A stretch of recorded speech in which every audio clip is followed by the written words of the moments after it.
So తర్వాత తీన్మార్ వచ్చినప్పుడు భయమే లేదా మీ ఆయన వచ్చి మాట్లాడినప్పుడు అసలే సిటీ ఎవరో ఏంటో తెలియదు ఈయన వచ్చి మాట్లాడుతున్నారు అని ఫస్ట్ భయం ఏమీ లేదా? లేదు. ఓకే. అంటే ఆయన ఫన్నీ జోవియల్గా ఉండేవాళ్ళు. నేను అంటే మాట్లాడేది ప్రోగ్రామ్కి సంబంధించిన 2-3తోని ఎక్కువ మాట్లాడేదాన్ని. మిగిలిన వాళ్ళతో నార్మల్గా వాళ్ళు పని ఇస్తే పని పేపర్ వాయిస్ ఓవర్ పేపర్ ఇస్తే వాయిస్ ఓవర్ వరకే మాట్లాడేదాన్ని. అంతకుమించి మాట్లాడాలంటే భయం. కోయిడ్ కాదు మనది. నేను 6th వరకే కోయిడ్, తర్వాత గర్ల్స్, ఇంటర్మీడియట్ గర్ల్స్, డిగ్రీ మళ్ళీ కోయిడే కానీ బాయ్స్తో ఎక్కువ మాట్లాడేదాన్ని కాదు. భయం ఏమో తెలీదు. మనకొకటి పెంచుతారు కదా, అబ్బాయిలు ఎక్కువ మాట్లాడొద్దు, వాళ్ళు అలా అంటారు ఇలా అంటారు అని. సో ఆ బౌండరీస్ లోనే పెరిగా నేను కూడా.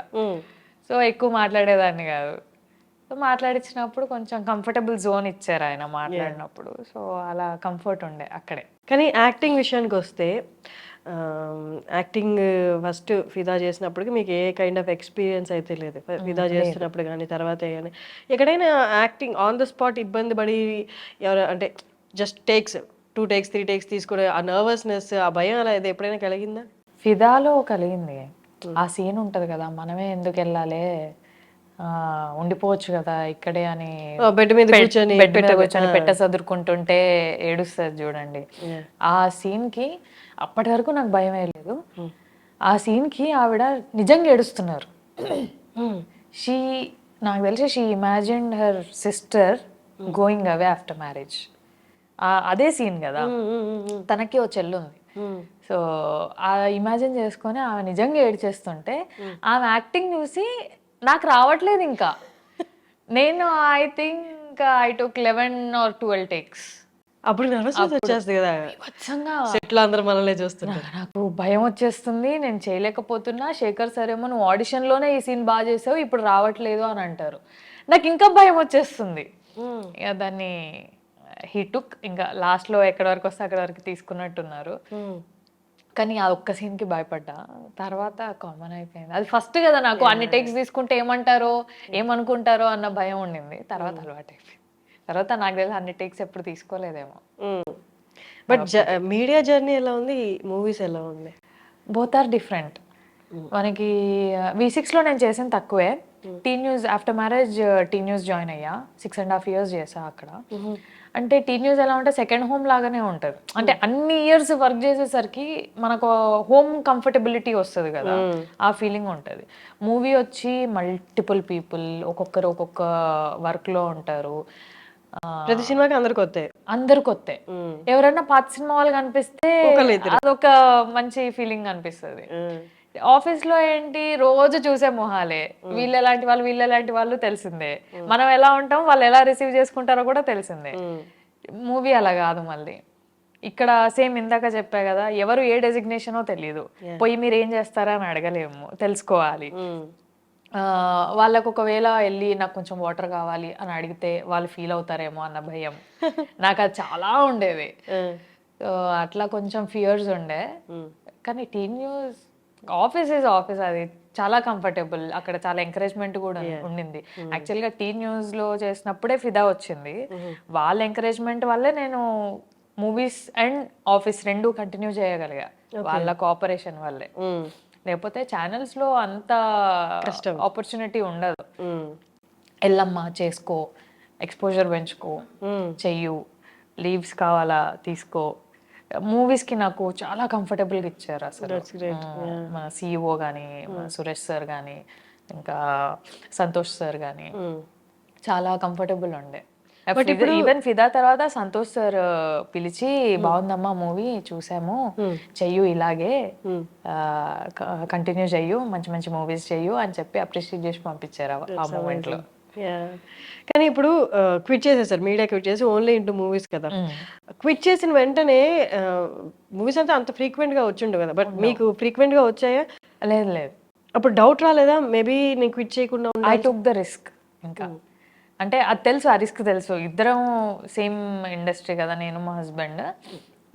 రిస్క్ తీసుకున్నాను, ఇంకా తప్పలేదు. ఆయన అన్నారు డెఫినెట్గా కంటిన్యూ షూట్స్ ఉండవు, షూట్స్ లేనప్పుడు నువ్వు ఇంట్లోనే ఉండాలి అంటే ఓకే, ఉన్న దాంట్లో ఎంత ఉంటే అంత అడ్జస్ట్ అయిపోతా, కానీ రెండు ఈక్వల్ గా మళ్ళీ 1 month 2 months లీవ్స్ అంటే కూడా ఇస్తున్నారు కదా అని మనం తీసుకోలేం కదా, వాళ్ళకి ఇబ్బందే. ఎందుకులే ఇంకా మానేస్తా, కంటిన్యూ అవుతా ఇందులోనే అని చెప్పా. దాని తర్వాతే ఖుషి, అంబాజీపేట ఇవి స్టార్ట్ అయ్యాయి. సో ఐ థాట్ దీనికి నేను లిటరల్ గా 1 month 2 months 3 months కూడా షూటింగ్స్ చేయడం అయ్యింది. సో ఓకే, ఖుషి అంతా బయట కదా, బయట 1 month కాశ్మీర్ అయ్యింది, మిగిలిన 1 month on and of Hyderabad అయ్యింది. ఓకే, ఎలా ఉంది సమంతతో యాక్టింగ్? కూల్, ఆవిడ ఫ్రెండ్లీ. నేను ఎవరిని ఎక్కువ మాట్లాడాను, నాతో నాలాగా మాట్లాడే వాళ్ళతోని బడబడ మాట్లాడుకుంటాం కానీ,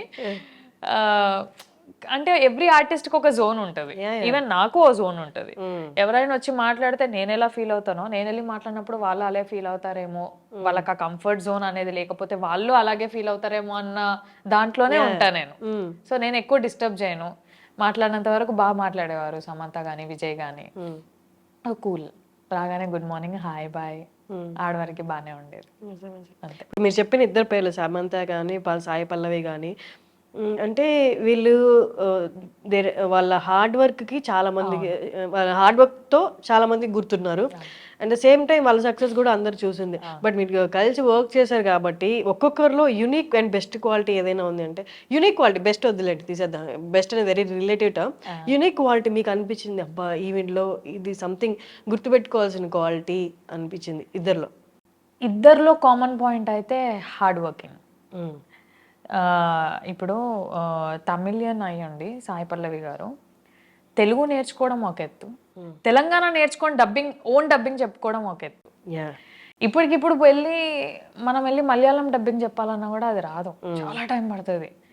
తను కష్టపడి నేర్చుకొని ఫస్ట్ ఫిలింకి సెల్ఫ్ తెలంగాణ డబ్బింగ్ చెప్పుకున్నారు ఆవిడ. Hard working. సమంత గారిది హార్డ్ వర్కింగ్ అంటే షీ బిల్డ్ హర్ ఎంపైర్. అసలు 14 years ఆఫ్ సెలబ్రేషన్ అయింది మొన్నే.